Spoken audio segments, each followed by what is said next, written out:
QR codes don't have to be boring. Let's make your code stand out with custom colors, logos, and styles using QR Code Kit.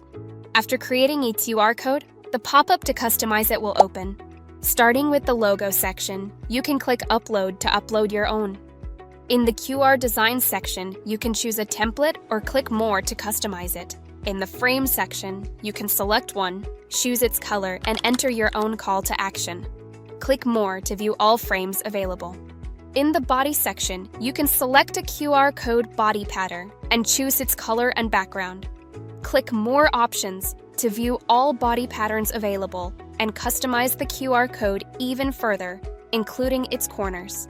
When ready, click the X icon in the top right corner of the modal. If you want to edit an existing QR code design, click the QR code's three-dot menu and click Customize QR.